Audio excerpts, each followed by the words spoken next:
Hi, my name's Andy Walker and I've been teaching people to paint online since 2005.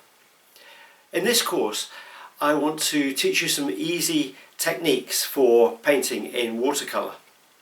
We're going to be looking at 4 different techniques and painting 4 different pictures. In the first lesson we're going to be painting lavender fields using wet on dry.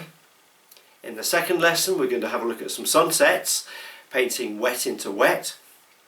In the third lesson we're going to do a street scene of some houses, painting shape to shape or piece to piece.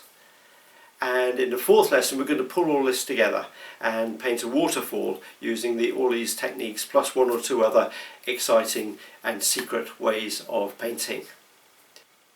And there's an initial lesson at the very beginning of the course which shows you the materials and equipment that you'll need, which I've kept to real basics, and I'll show you my method of colour mixing which will really help you.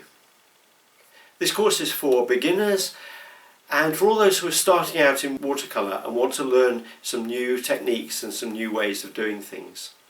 So if that's you, then I'd love to have you on the course and help you develop your watercolour skills.